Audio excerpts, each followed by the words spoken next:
नमस्कार. काल माजी खासदार किरीट सोमय्या यांनी श्रीमती किशोरीताई पेडणेकर ज्या माजी महापौर मुंबईच्या राहिलेले आहेत त्यांच्यावरती गंभीर आरोप केलाय. आरोप इतका गंभीर आहे की त्यांचं कॅन्डिडेचर उमेदवारी ती रद्द होऊ शकते आणि ती रद्द होणारच, कारण का कायद्यामध्ये तशी तरतूद आहे. आरोपांमध्ये असं आहे की 2023 मध्ये त्यांच्यावर 2 FIR झाले. आता आपण जेव्हा इलेक्शन फॉर्म भरतो त्या इलेक्शन फॉर्ममध्ये आपले प्रॉपर्टीचे डिटेल्स, आपल्यावर असलेल्या क्रिमिनल केसेस, या सगळ्या गोष्टींचा उल्लेख करावा लागतो. ती माहिती आपण लपवू शकत नाही, ती पब्लिक डोमेनमध्ये असावी. आणि पब्लिक डोमेनमध्ये उमेदवार आपला श्रीमंत आहे, गरीब आहे, क्रिमिनल आहे, फ्रॉड आहे की नाही, हे सगळं त्या निवडणूक ॲफिडेव्हिटमध्ये टाकावं लागतं. 2 क्रिमिनल FIR श्रीमती किशोरीताई पेडणेकर यांच्यावर दाखल होऊन सुद्धा त्यांनी त्याचा उल्लेख त्यांच्या इलेक्शन फॉर्ममध्ये केलेला नाही. आता कायद्यामध्ये तरतूद अशी आहे आणि सुप्रीम कोर्टाचं पण त्याच्यामध्ये डायरेक्शन आहे. त्यामध्ये कायद्याची तरतूद म्हणजे RPA representation of people's act 125A. त्यामध्ये जर कोणी मिसगाइडेड इन्फॉर्मेशन दिली आहे, माहिती लपवायचा प्रयत्न केला आहे, तर सुप्रीम कोर्टाने 2012 मध्ये एक डायरेक्टिव्ह दिलाय. त्या डायरेक्टिव्हमध्ये त्या कॅन्डिडेटचा किंवा त्या कॅन्डिडेटचं डिस्क्वालिफिकेशन झालं पाहिजे, असं 2012 मध्येच ऑनरेबल सुप्रीम कोर्ट यांनी डायरेक्शन दिलेले आहे. असं असून सुद्धा श्रीमती किशोरीताई पेडणेकर माजी महापौर आणि ज्या आता वरळीमध्ये उभाटाच्या वॉर्ड नंबर 199 च्या कॅन्डिडेट आहेत, त्यांनी ही इन्फॉर्मेशन लपवली. आपण कायदेशीर तक्रार देखील केलेली आहे. सन्माननीय सोमय्यांनी त्याच्यावरती रिटर्निंग ऑफिसर जे आहेत त्यांच्याशी बोलून त्यांनाही तक्रार दिलेली आहे. आणि आम्ही सुद्धा या विषयाचा पाठलाग जर कोर्टामध्ये जावं लागला, सुप्रीम कोर्टापर्यंत जावं लागलं, तरी आम्ही ते करणार आहोत. कारण का 101% किशोरीताई ह्या फॉर्मच्या प्रकरणामध्ये डिस्क्वालिफाय होणार. ही काळ्या दगडावरची रेघ आहे. त्यांना आता कोणच वाचू शकत नाही. मी वरळीकरांना आवाहन करणार आहे, मी त्यांना विनंती करणार आहे की अशा कॅन्डिडेटला आपण चुकून जर निवडून दिलं, ते निवडून येणार नाहीत, पण चुकून जर निवडून दिलं तर 6 महिन्यांनी परत रिइलेक्शन, मग ते परत ट्रॅफिक, परत सगळ्या त्या प्रचाराच्या, इव्हन उभाटाच्या कार्यकर्त्यांना माझं सांगणं आहे, नको त्या कॅन्डिडेटचा प्रचार करू नका, त्या डिस्क्वालिफाय होणार आहेत. आणि डिस्क्वालिफिकेशन झालं तर ते सगळं संकट वरळीकरांवर येणार आहे. मुळातच किशोरीताई जेव्हा उमेदवारी त्यांना मिळत नव्हती, त्यांनी उद्धव साहेबांना आणि वहिनी साहेबांना धमकी देऊन ती उमेदवारी मिळवलेली आहे. सुखासुखी त्यांना ती उमेदवारी मिळालेली नाही.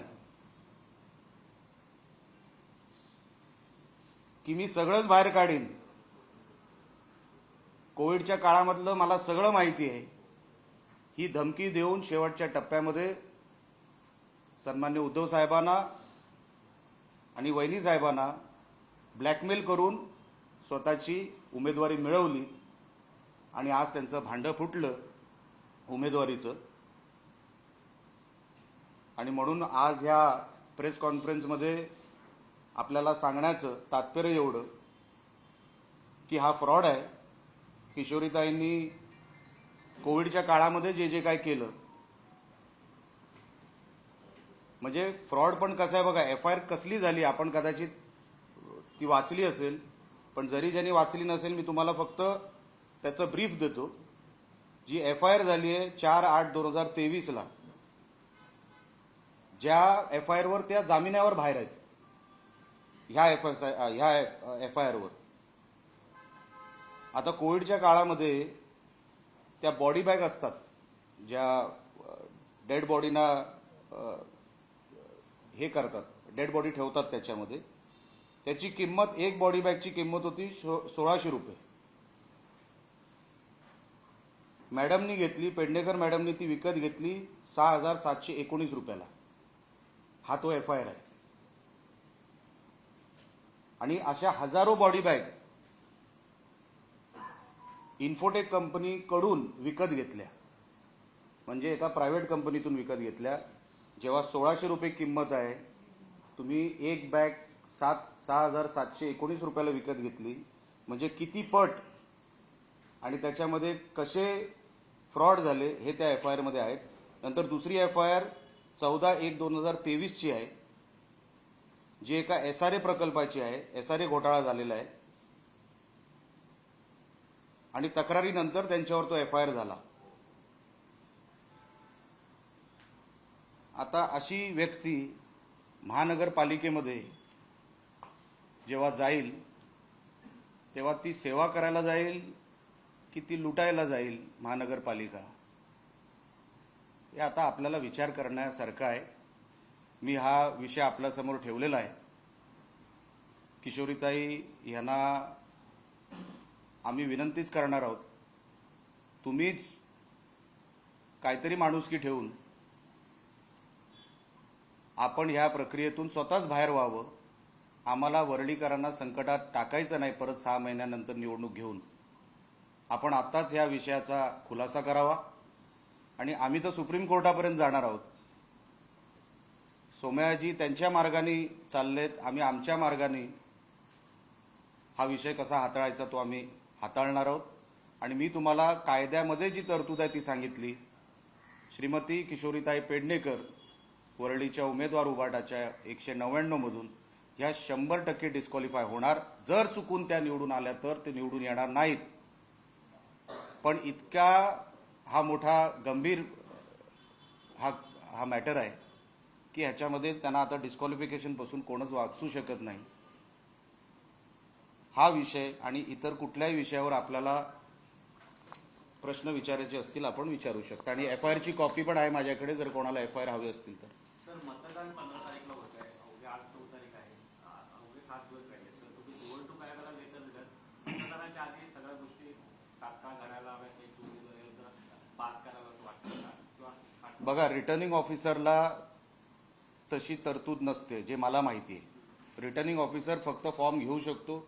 आपल्याला जर आठवत असेल, मी हेच मालवणला देखील म्हणत होतो की रिटर्निंग ऑफिसरचे मग अधिकार काय, फक्त फॉर्म घेण्यापुरतंच असतं की त्याच्यामध्ये काही वेगळं पण अधिकार असतात. पण मला आजपर्यंत जे काय माझा अनुभव सांगतो, फक्त रिटर्निंग ऑफिसर फॉर्म घेणं, त्याच्यामध्ये कुठलीही कॉलम ब्लँक राहता कामा नाही, एवढं बघण्याच्या पलीकडे रिटर्निंग ऑफिसरकडे काय अधिकार असतात असं मला वाटत नाही. असं जरी असलं, माझा अनुभव, आम्ही कोर्टामध्ये जाणार. आणि सुप्रीम कोर्टाने डायरेक्शन दिलेले आहेत. 2012ची आमच्याकडे ऑर्डर आहे. सुप्रीम कोर्टाने काय म्हटलंय की एक जरी कॉलम ब्लँक राहिलं तरी तो फॉर्म डिस्क्वालिफाय झाला पाहिजे. हे तर मिसगायडेड इन्फॉर्मेशन आहे, इन्फॉर्मेशन लपवलेली आहे. हा क्रिमिनल ऑफेन्स आहे.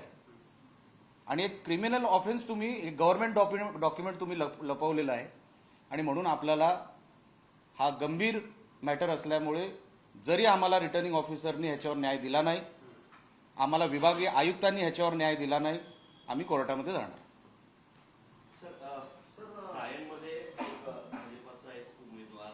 कोणाचा? सायनमध्ये भाजपचा उमेदवार आहे. हा, संघातील प्रचार करताना तुमचा जो उमेदवार आहे त्या विरोधात 50 कुठे एकदम ओके अशा प्रकारची प्रचार रॅली सुरू असताना समोरून जात असताना त्यांनी वक्तव्य केलेलं आहे. त्याचं काही उत्तर नाही. आता कोणतरी टपोरी काहीतरी बोलतो आणि ते प्रश्न तुम्ही मला विचारता. मी कशाला अच्छा हे खरं आहे की खोटं हे मला माहित नाही. तुमचा आधार जो काय तुम्ही मला विचारताय, मी बांधील नाही ना साहेब. या कोणतरी काहीतरी क्राऊडमध्ये बोलतं, अशा रोज घोषणा कुठेतरी देशभरात होत असतील, मला माहित नाही. अशाच नाही म्हणत आहे, इतर कुठल्याही घोषणा. महायुतीत अशा प्रकारचा संभ्रम आहे का? अजिबात संभ्रम नाही. अशा प्रकारचा कोणतरी काय हो संध्याकाळचा माणूस काहीतरी बोलतो म्हणून तुम्ही एवढं गांभीर्याने घेता असं काय नाही.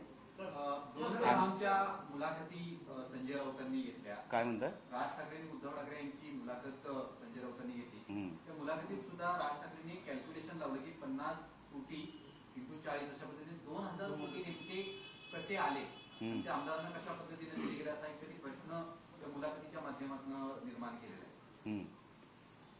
बघा, मी राजसाहेबांवर तसं काय बोलणार नाही, पण साहेबांना हा प्रश्न आत्ताच आठवला काय? मुंबई महानगरपालिकेच्या तोंडावर आतापर्यंत काय होतं? कुठे होते साहेब?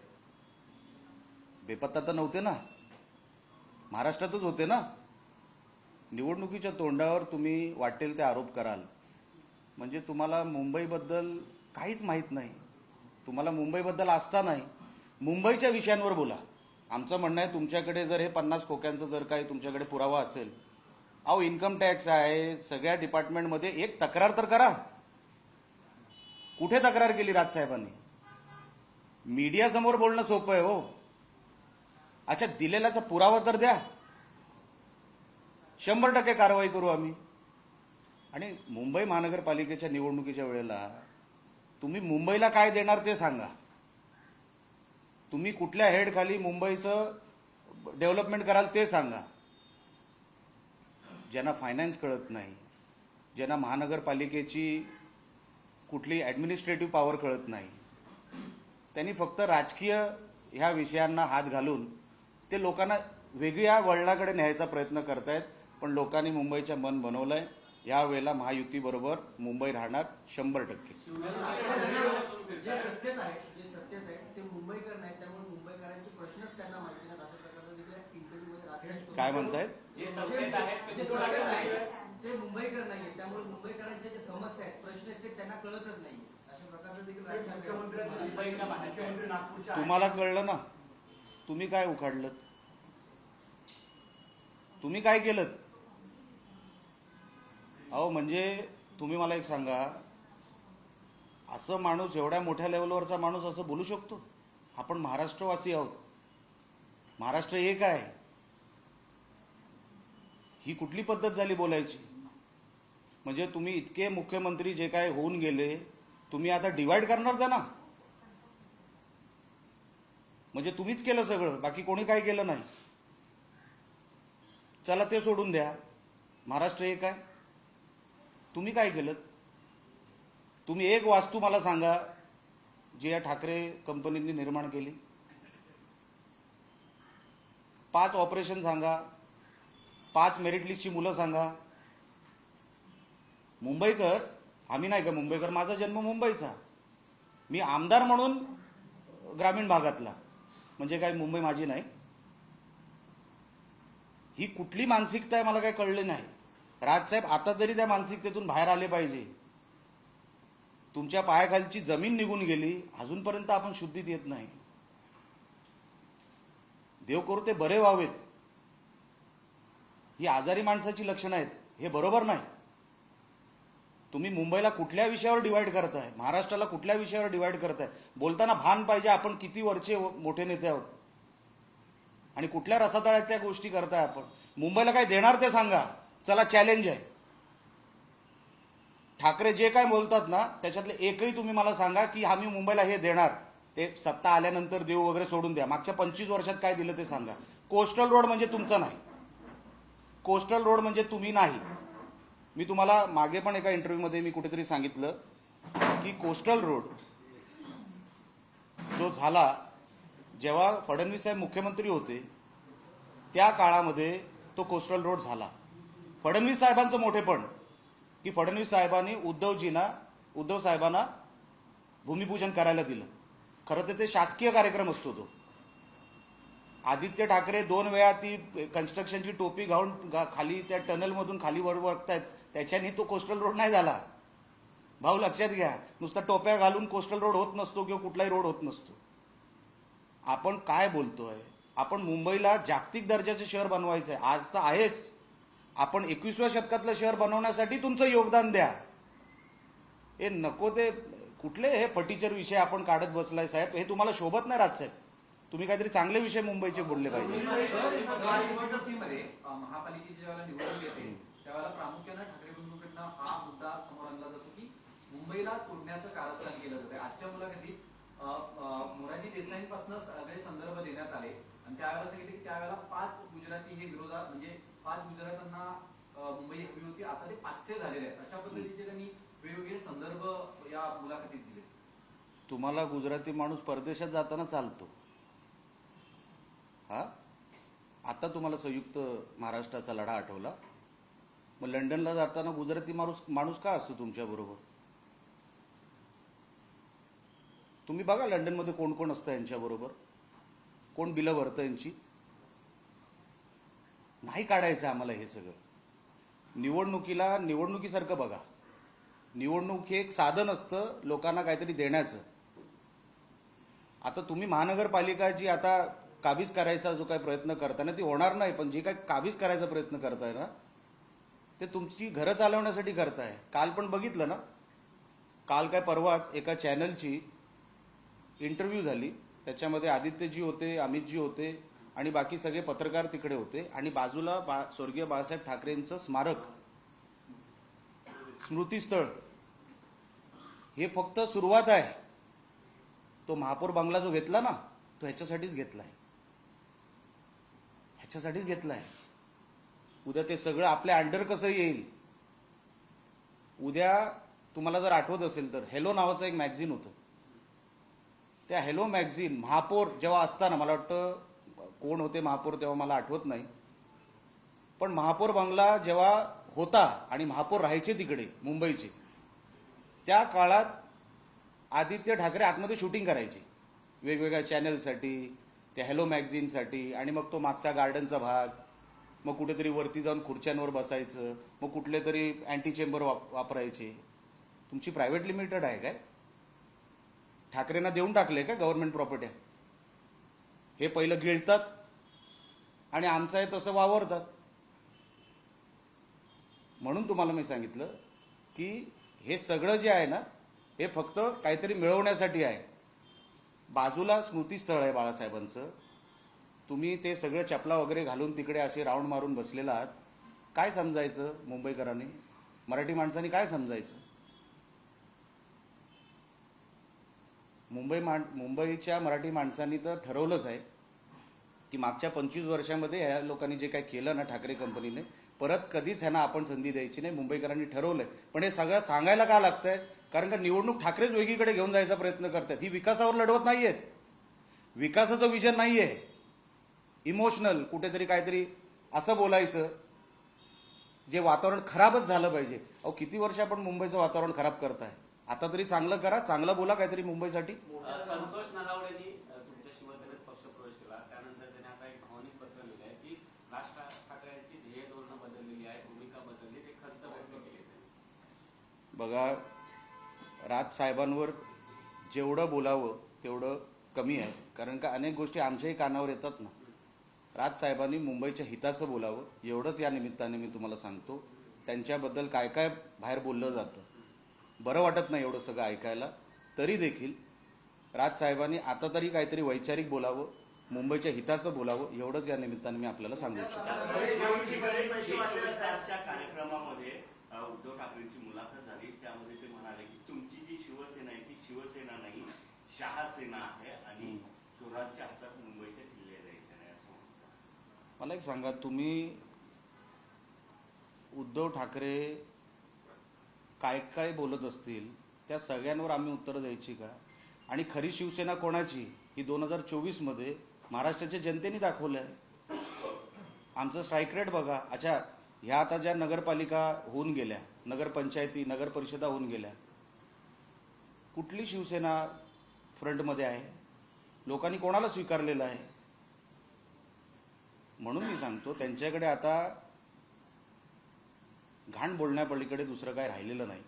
त्यांना कसं तरी वातावरण गढूळ करायचं आहे आणि आम्ही ते गढूळ होऊ देणार नाही. परळी नगरपालिकेत एमआयएम आणि राष्ट्रवादी काँग्रेससोबत युती केली आहे. काय म्हणताय? परळीमध्ये एमआयएम आणि राष्ट्रवादी काँग्रेससोबत युती केली आहे. यावरून आता अंबादास दानवेंनी ट्विट करत तुम्हाला प्रश्न उपस्थित केले की ज्यासाठी तुम्ही बंड केलं, तुमचे जे विचार तुम्ही घेतलाय त्याचं आता काय झालं? अंबादास दानवे सध्या रिकामटेकडे आहेत.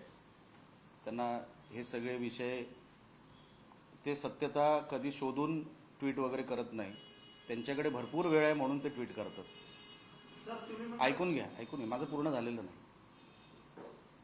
असं जर काही स्थानिक पातळीवर झालं असेल, आम्ही साहेबांना सांगून त्या गटातून बाहेर पडणार. जर स्थानिक पातळीवर झालं असेल तर मला माहित नाही, मी तुमचा प्रश्न आहे, तुमचा जो प्रश्न आहे त्याच्यावरती उत्तर दिलं. जर माझी खात्री असं झालेलं नाही, पण जर झालं असेल तर आणि गट स्थापन झाला असेल तर बघा, ह्या प्रक्रियेमध्ये गट स्थापन व्हावं लागतो.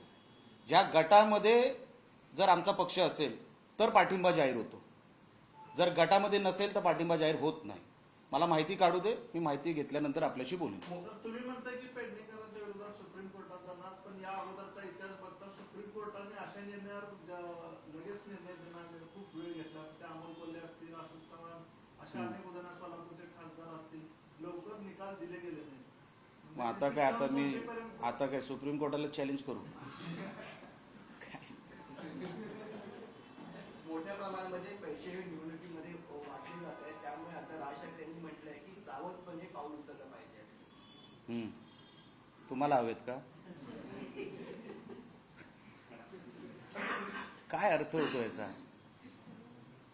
मुंबईकर सावध आहे म्हणून यावेळेला महायुती निवडून येणार आहे, लक्षात ठेवा. आणि मुंबईबद्दल एवढंच जर काळजी होती ना तर राजसाहेबांनी भरपूर करण्यासारखं होतं.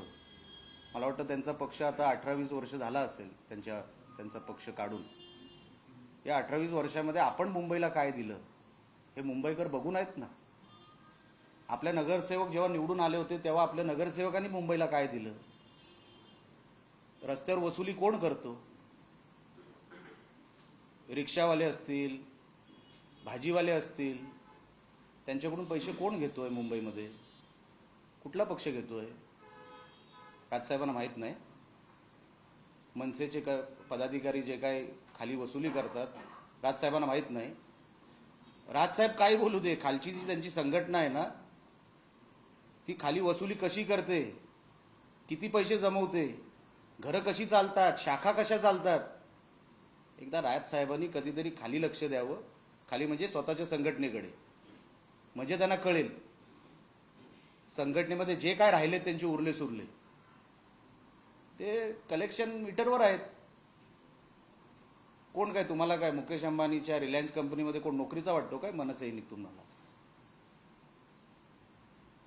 मला त्याच्यावर जायचं नव्हतं, पण तुम्ही रोज उठून नुसतं टीका करणार पण मुंबईच्या हिताचं काही बोलणार नाही तर मग राग येतो. राजसाहेबांकडून ही अपेक्षा नव्हती. राजसाहेबांनी जसं अनेक वेळेला एक मॉडेल समोर ठेवला तसं तुमचा मुंबईचा मॉडेल काय हे सर समोर ठेवला असतं तर बरं झालं असतं. नको ते टीका. आता 25 वर्ष कोण होतो? राजसाहेबांचे अनेक रील काढा, ते स्वतः उद्धव साहेबांबद्दल काय काय बोलले ते ऐका. आम्ही नाही बोललो. आज फक्त तुम्ही त्यांच्याबरोबर गेलात म्हणून तुम्ही आमच्यावर टीका करताय. हे शोभतं राजसाहेब आपल्याला? मला तोच विषय कळला नाही त्यांचा. ठाकरे कुटुंब शाखांना भेटी देत आहेत. मग उद्धव ठाकरे, रश्मी ठाकरे असतील, तेजस ठाकरे असतील, आदित्य ठाकरे, इकडनं राज ठाकरे, अमित ठाकरे सगळेच शाखांना भेटी देत आहेत. की राज ठाकरे सातत्यानं प्रत्येक शाखेच्या ठिकाणी जाऊन आवाहन करतात की 11 तारखेला शिवाजी पार्कवरती या अनेक गोष्टी मला सांगायच्या. होय ना. ते मागे तुम्हाला आठवतं का राजसाहेब बोलले होते, सगळीकडे बॅनर मुंबईमध्ये लागले होते की मला तुमच्याशी काहीतरी बोलायचं आहे. मला वाटतं सोमया ग्राउंडवर त्यांची ती सभा झाली होती. सभेमध्ये सांगितलं आता मी निवडणुकीत उतरणार आणि नंतर माघार घेतला होता. असे आमचे राजसाहेब आहेत. त्यांचं फिक्स काय नसतं, एवढं सिरियसली घेऊ नका.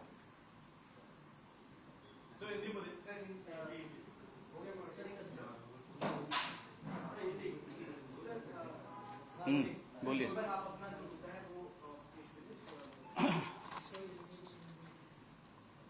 कल एक्स एमपी किरीट सोमैया जी ने उभाटा उम्मीदवार जो वर्ली से वार्ड नंबर 199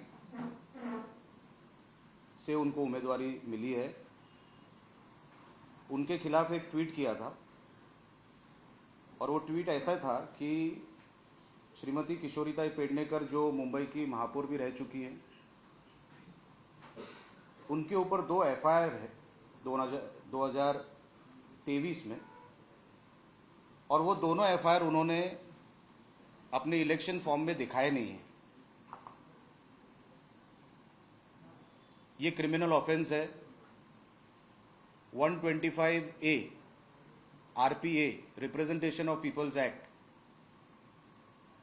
में ये केस दर्ज हो सकती है। मेरे हिसाब से सोमैया जी ने अपने हिसाब से कंप्लेंट की है रिटर्निंग ऑफिसर को। जितनी जानकारी मुझे है, अगर कोई भी इंफॉर्मेशन छुपाता है या कोई भी इंफॉर्मेशन अपने इलेक्शन फॉर्म में गलत तरीके से उसका ये करता है, गलत तरीके से फिल करता है, तो वो डिस्क्वालीफाई हो सकता है। ये सुप्रीम कोर्ट का ऑर्डर है 2012 का, जिसमें क्लियरली सुप्रीम कोर्ट ने लिखा है कि ये एक क्रिमिनल ऑफेंस है और ऐसा उम्मीदवार, ऐसा कैंडिडेट ये डिस्क्वालीफाई होना चाहिए। तो उसके हिसाब से किरीट जी ने अपने हिसाब से कंप्लेंट की है। हम शिवसेना के माध्यम से, मैं खुद अगर सुप्रीम कोर्ट तक जाना होगा तो वहां तक जाएंगे और वर्ली की जनता को हम विनती करेंगे कि ऐसे उम्मीदवार को आप, वो तो जीतने वाले हैं नहीं,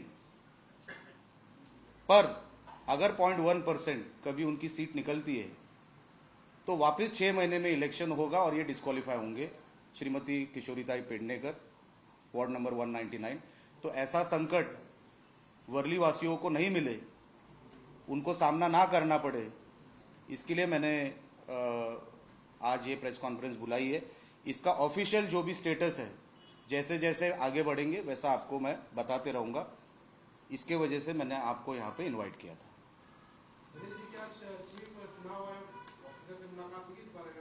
पहले रिटर्निंग ऑफिसर के साथ पत्र व्यवहार जो है वो शुरू है।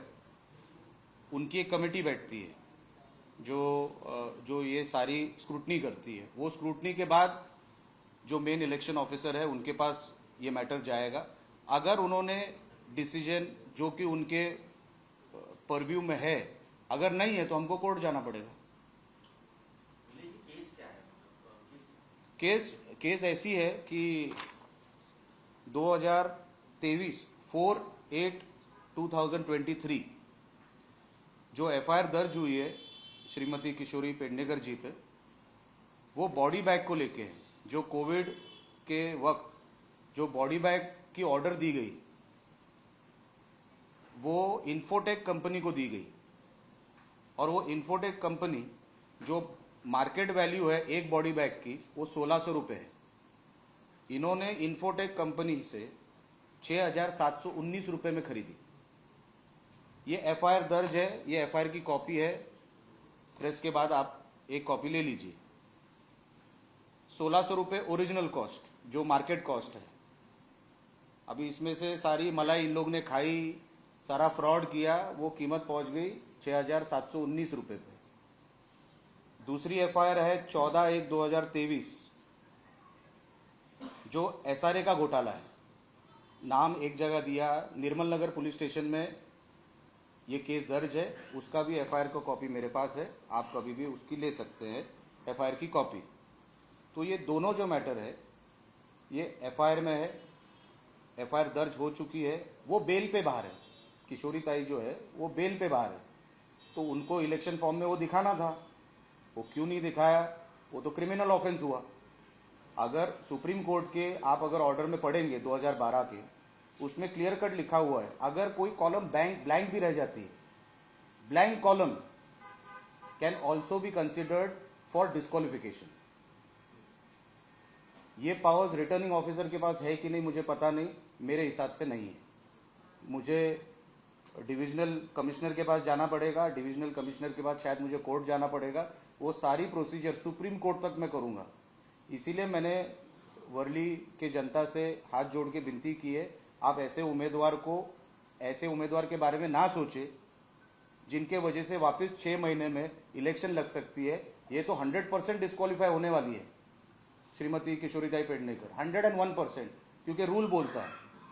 और रूल जो है वो बताने का काम मैंने आज पीसी में किया।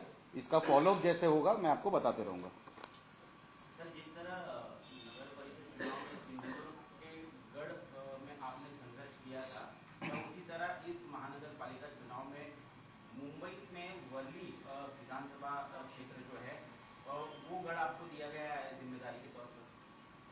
नहीं, देखिए भाई साहब, सिर्फ वर्ली नहीं, मेरे पास और 19 जगहों की जिम्मेदारी है। और अकेला नीलेश राणे नहीं है, बहुत सारी टीम शिवसैनिकों की मेरे साथ है, नेताओं की मेरे साथ है, ऑफिस बेरर्स की है। तो अकेला आदमी इलेक्शन कभी लड़ता नहीं, संगठन है, संगठन के साथ लड़ते हैं। तो शिंदे साहब और शिवसेना मैक्सिमम सीट मुंबई में कैसे जीती जा सकती है, पब्लिक में वो फीलिंग है, पब्लिक में वो दिख रहा है कि महायुति ये टाइम 150 प्लस मुंबई में जीतेगी। सायन के वार्ड में नीलेश जी, बीजेपी के कुछ पदाधिकारियों ने शिवसेना एकनाथ शिंदे पार्टी के अगेंस्ट कुछ नारेबाजी की, 50 को के एकदम के नाम से उन्होंने। अभी कैसा है भाई साहब, कोई एक बेवड़ा किधर शाम को 8 बजे के बाद किधर घोषणा देता है, उसका सवाल का जवाब मैं क्यों दूं। पर हमारे दोनों अलायंस पार्टीज में ऐसा कुछ नहीं है, सब अच्छे से शुरू है। सारे नेताओं के बीच में रिश्ते अच्छे हैं, कार्यकर्ताओं के रिश्ते अच्छे हैं, पदाधिकारियों के रिश्ते अच्छे हैं। एकाध ऐसा कोई आदमी निकलता है तो वो पागल ही हो सकता है, और क्या बोलूं मैं। सर, राज ठाकरे ने ये कहा है अपने इंटरव्यू में, सामना को जो उन्होंने दिया है कि हिंदू मराठी, जो शिवसेना और बीजेपी कह रही है कि हिंदू मराठी मेयर बनेगा, वो सिर्फ मराठी की बात क्यों नहीं कर रहे हैं। और दूसरा उन्होंने कहा है कि मराठी मुस्लिम भी हमारे दोस्त हैं और मराठी मुस्लिम जो महाराष्ट्र को चाहने वाले हैं वो हमारे साथ। आज क्या हुआ है, राज साहब चारों तरफ से घेर लिए गए हैं उनकी खुद की गलतियों की वजह से।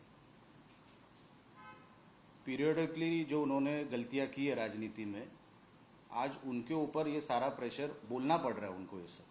ये प्रेशर में आ गए राज साहब।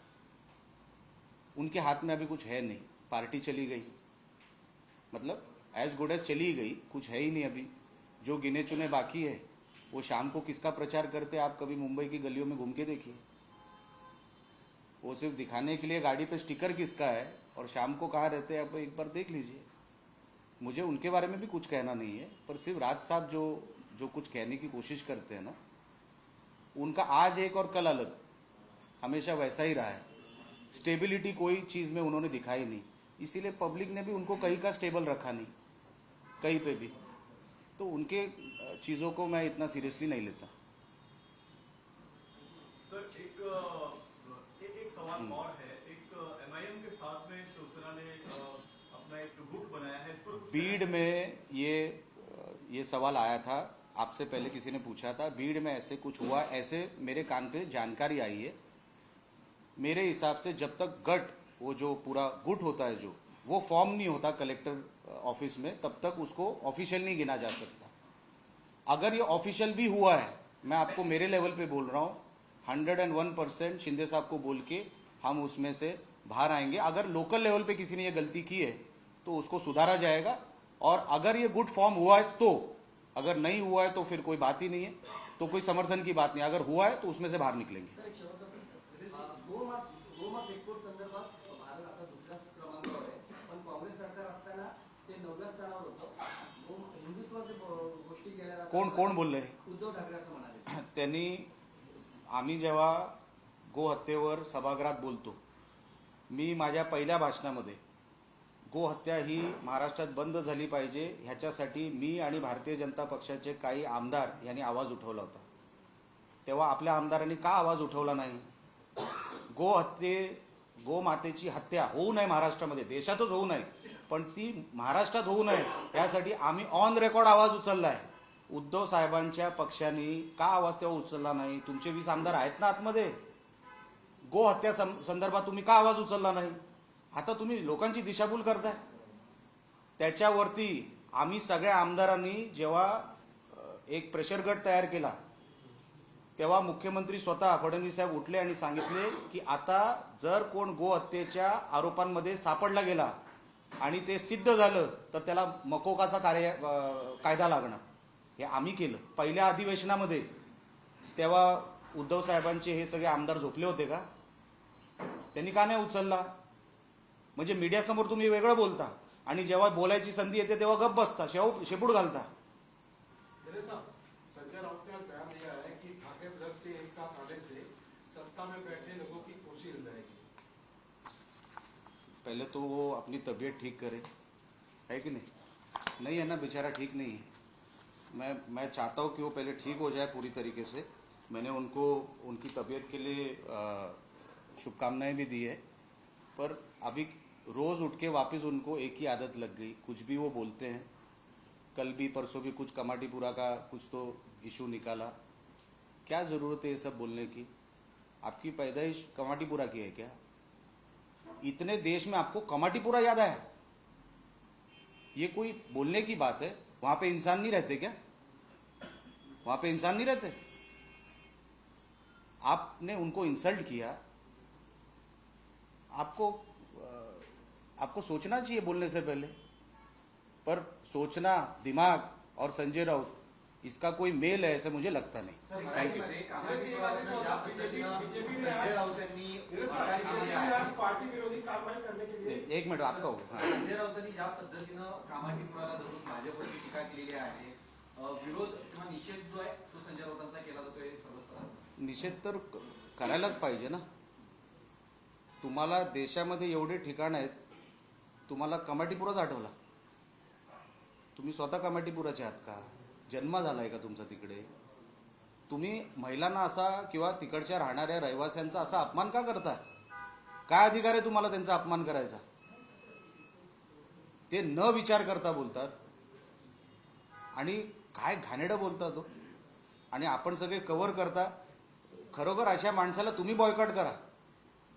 तो फक्त म्हणजे विचार करा, शिव्या घालत नाहीये माईकवर तुमच्या. तो काही वेडवाकडं बोलत नाहीये. तो एका समाजाची व्यवस्था ना बिघडवायचा प्रयत्न करतोय माणूस. राहणारी लोक तिकडे कुठल्या अवस्थेत राहतात? तुम्ही चांगलं द्या ना घर. तुम्ही रस्ते तिकडचे चांगले द्या. का बिचाऱ्यांना त्या अवस्थेमध्ये राहण्याची गरज आहे? नाही राहणार ते, चांगले राहणीमानमध्ये राहू शकतात. पण तुम्ही केलंच नाही त्यांच्यासाठी आणि आज तुम्ही खिल्ली उडवताय त्यांची. लाज वाटली पाहिजे संजय मेरे राऊतांना. साहब, एक आखिरी सवाल है. क्या नहीं, आखिरी नहीं, आपका 3 आखिरी सवाल हो गया. मुंबई बीजेपी ने आज 26 लोगों की लिस्ट जारी की है. 26 लोगों के नाम को पार्टी विरोधी कार्रवाई करने के किसने लिए किया है? मुंबई बीजेपी ने. हाँ जी. 26 लोगों के नाम है उसमें और पार्टी विरोधी कार्रवाई करने के लिए उन्हें 6 साल के लिए पार्टी से निकाल दिया है. तो अरे भाई साहब, वो बीजेपी देखेगी ना. अब बीजेपी के सवाल मुझसे क्यों कर रहे हैं? वो उनका इंटरनल पार्टी मैटर हो सकता है, मैं उस पर क्या बोलूं? पार्टी विरोधी कार्रवाई करने का इस तरह निर्णय लेना ठीक है हर पर मैं कैसे बोलूंगा? वो उन्होंने लिया, वो अध्यक्ष है वो पार्टी के, मैं कैसे बोल सकता हूं? धन्यवाद.